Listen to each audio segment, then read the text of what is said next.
Welcome, investigator. Evil is on the rise. Crime is escalating. Our mission is to eliminate the crime by exposing evil, examine why it manifests, and highlight the brave souls that confront it every day. Join us as we work together to bring justice to every victim. Welcome to All Things Crime. Here's your host, Jared Bradley. I don't understand why it's so complicated. You know, people are honestly, it's almost like boringly predictable. Yes. If there's an incentive to do something, you're more likely to do it. Mm-hmm. And if there's a punishment for doing something, you're less likely to do it. It's that easy. And it is no more complicated than that. Now, you mentioned before stop and frisk, okay? And stop and frisk, as I'm sure you probably realize, is not stop and frisk. When it was implemented back in the early 90s, at my time, okay, it was stop, question, and frisk. It was the SQF. And in fact, you were made to do it. They had a little card. You had to fill it out, SQF form, stop, question, and frisk. And this is based off of, this was a Bill Bratton thing, if I'm not mistaken, okay? But there's nothing illegal about stopping anybody, okay? Because we in America work off of English common law, right? And in English common law, we all, you, I, everybody in the nation, has the simple right to inquiry, okay? We all have this right. So the police, would get out of the car. Hey, how you doing? Excuse me, sir, how you doing today? All right, there, I've stopped you. This is my inquiry, okay? Now, if you act suspiciously, maybe make a furtive movement, as they say, can't tell me where you're coming from or where you're going. Now, you don't have to. You don't have to tell me anything, but everybody always does, Mm-hmm. And through this, especially the more you do it, the better you are at it, especially if you're already a New York City person who grew up there, you have a good feel for what's right and wrong, okay? And that does what? It raises my suspicions, you see? And then I could take it to the next level, okay? There's absolutely nothing illegal or nefarious about it. It is stop, question, and frisk. Now, this being put into place was fantastic. Why? Because, again, a place like the Bronx, okay? Bad guys all over the place. And so much of it is based on, just the way you survive is based on street cred, in having a presence in the neighborhood. And so you have these dummies that would shoot each other daily, okay, for nothing more than the idea that somehow you disrespected me. I don't like how you looked at me. I don't like how you looked at my girl. You stepped in front of me online, whatever stupid nonsense they could come up with. And they immediately go to shooting each other, okay? Half of this is out of bravado. Half of it is out of fear because they don't want to be shot either. But regardless, when SQF went into place in the early 90s, and we were then not only encouraged to, but forced to do this job and to fill out the form. Remember, there's a form for everybody that you fill out, okay? When we were forced to do this, what the bad guys immediately realized is they can't run around with guns. And it's the same thing, too. If you're getting stopped for smoking marijuana or stopped for drinking a beer or stopped for any number of nonsense things, okay, that's where we go back to. Everybody calls it broken windows, but we used to call it quality of life crimes, okay? But again, if I'm going to stop you because you're walking around with a 40 in your hand, you're not going to carry a gun. Now, you get into a beef in the bodega or at McDonald's or wherever you are with this guy who you would very much like to shoot, but now you got to walk all the way back home. And then when you get home, you got to walk up 2 or 3 flights of stairs, go into your closet, get the pistol, stick it in your hoodie or your pants pocket, right? Walk all the way back to where you had. There's a very good chance you're going to change your mind. And or the guy you want to cap is taking a walk. He's gone. And there you go. One less homicide in the Bronx today. Okay? And the police had nothing to do with it except for the fear of the police stopping you. And this nonsense, too, where people say, well, you shouldn't be afraid of the police.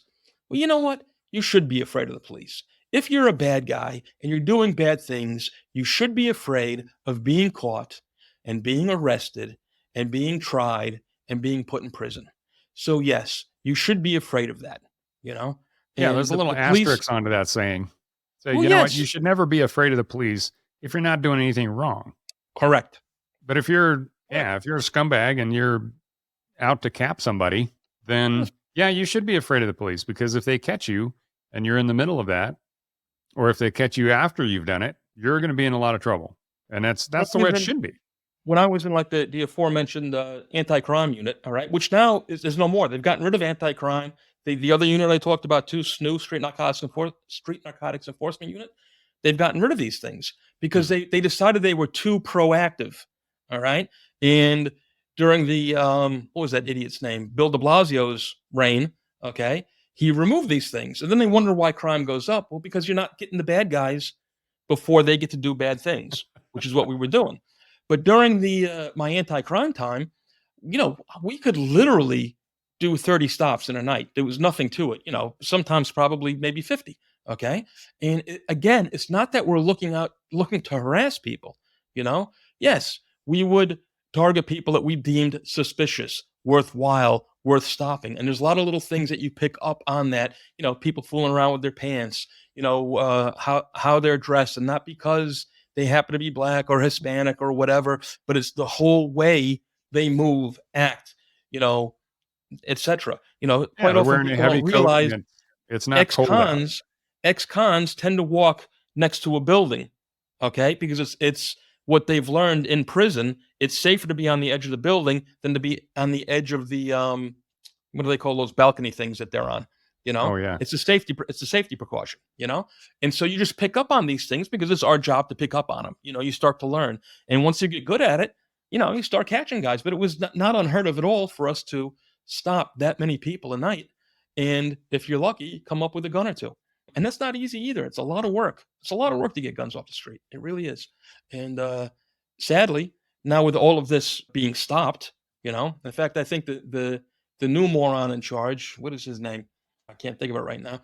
He's decided to restart an anti-crime unit, but they're in uniform instead of being plain clothes. So again, you're giving the guys a heads up because it's hard enough. It's hard enough for the police to sneak up on bad guys to begin with. If you put them in uniform, you're cutting that in half. And Yeah. Well, and you combine the power of social media and texting and all that kind of stuff, and yep, you may as well just put a flashing light on top of the guy and absolutely say, yeah, this is the area you want to avoid. And yeah, it's bad guys get smarter and they adjust, and the thing about it is they adjust so much quicker than they're like a small business versus some monolith government entity. You can adjust to the changing environment so much quicker than than a big entity like the for entire us, police like, force can. in narcotics in particular, these were very, very serious businesses. I mean, they made millions of dollars a year. Some of these gangs, right? And yes, we had to play by their rules. Everything was based on their time clock. Everything was based on what they did, their new innovations, and they are very, very, a very innovative bunch. And if you think that they don't know the rules, they don't know the laws, they don't know how to get around it. I mean, we're probably overall. I mean, if we're catching 5% of what's going on in the city, it's a lot. Mm, And yeah. that sounds very disheartening, but it's true. We're just scratching the surface, man. And that goes for any major city in the country. Yeah. You're really Yeah. not getting it done. You're constantly shoveling sand against the tide, constantly. So one of the things you wrote to me was when you retired, you were medically discharged. What was that about? Yes. Well, during my time in narcotics, I what do you call it? Had a very nice young drug dealer cut my finger off. All right. My right index finger and my middle finger. It's kind of a funny story, I'll tell you. What do you call it? We had just gone out for the night. Now, when we used to work narcotics, we would break up into usually 3 cars. You'd have the arresting officer with the boss, with the sergeant. Okay. Then an additional chase car. You'd have a couple of undercover cops, who would go out and buy drugs. Okay, because we've been doing these buy and bust operations, and then the P van, which is the prisoner van. All right. Now, this particular night, me and my partner Nikki were in the P van, the prisoner van. And this was a rotating thing. Every night, somebody would do something different, and sometimes it even split the night. But I won't get into those details. So we were working the 4-7 precinct that night, which is a precinct we usually didn't work because it was a little bit slower than some of the other ones further south. But we were up there on this evening because there were some complaints, and we had just gotten out, and it was fairly early simply because we didn't start until about 10 o'clock. So you figure it's probably about 11 o'clock at night. We were out there, and we pull up, and as soon as we park our van, I look over and I'm like, look at that. These guys are pitching. In other words, they're selling drugs literally, in the doorway in front of where we parked. Didn't even notice us, right? So we sit there, we put it over the radio. Don't bother sending it undercover. We'll just scoop these guys up because we'll do it real quick. We'll get them for possession. We'll get them for intent to sell. We'll see if we can find their stuff. All right. We hop out of the van rather. And I walked up first and I had my hood pulled up over my head.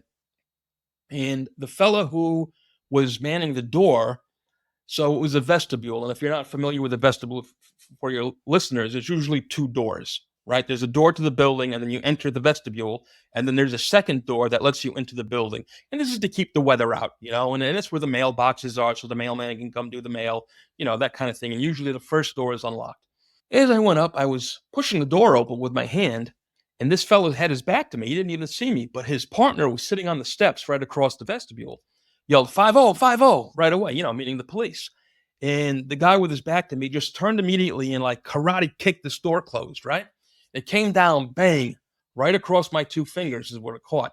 Took my index finger off and smashed up my middle finger pretty good. All right. Of course, I screamed, had a few expletives, The two of them shot into the building, never to be found, never to be seen again. Bang, they're gone. I'm holding my hand, yelling. I'm like, holy crap, My partner, Nikki, runs up behind me. He looks at me. He's like, what is it, Ghost? You can't believe what's happened, I pick up my finger, all right? This is the silly part now. I don't know why in the world we did this, but he helps me back, and I get in the rear of the van instead of the passenger seat of the van. Now, the rear of the van, of RP vans, they were just big empty cargo vans, all right? So there's no seats for me to sit in. There's no seatbelt to hold me in. Why in the world we did this, I have no idea. But see, this is what happens when you kind of have the little bit of a panic going on, right? So I'm sitting here, I got my finger, and I'm holding my bloody stump in my hand, all right, bleeding all over my shirt. And Nikki races me to Montefiore Hospital, which is probably all of about, I don't know, maybe 20 blocks away. But as he does, he's driving as fast as he can on these city streets, hitting the brakes at the lights, hitting the brakes at the stop sign. I'm sliding across the van, bang, hitting into the seats, yelling at him, stop driving so fast, you stupid bastard. He hits the gas. I'm rolling over on my back, holding onto this finger. In the end, we got to Montefiore, no problem. All right. 45 minutes later, my finger was back on. Okay. 8 months later, I'm out of a job. That's it. And you're like, really? Over your finger? Yes. Well, it was my trigger finger. Okay. And it doesn't work anymore. Even though my finger's back on, it doesn't bend properly, right? And for many, it still feels strange, but for many years, it was kind of like your foot goes to sleep. You know how that feeling? That's what my finger felt like for like 20 years. That's how my finger felt. But the big thing with that is that they don't care about Travis Myers, all right? What the city is worried about is lawsuits, okay? So had I not been put out on what we call 3/4 or a line of duty injury, if I had ever had a bad shooting, they're afraid of me turning around and saying, hey, you made me go back to work, right? And or if, God forbid, something happened to me, my wife turns around and said, hey, you made him go back to work knowing that he had a bad hand, okay? And what So happens? they were worried about you suing, not necessarily. Correct. Well, Oh, my wow. wife's suing or a bad guy suing, all right, and getting, $600 million when in the big scheme of things, if they pay you, let's say $1 million over the rest of your life, I don't know if I'll live that long, but, they give you your pension, all right? They pension you out and you're done. Bang, that's it. Now, for me, not so bad because it was my finger, and I was able to do other things with my life.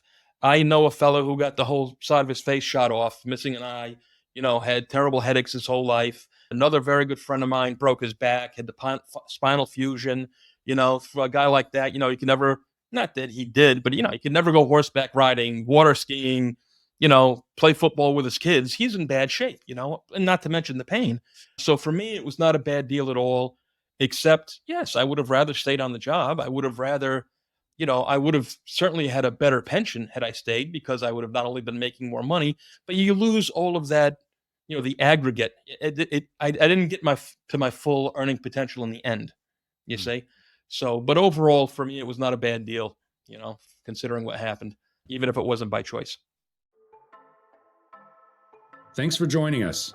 Your attention today brings us one step closer to exposing and eliminating the evil that brings crime to our communities. Hit subscribe and share this episode. Together, we will bring justice to every victim.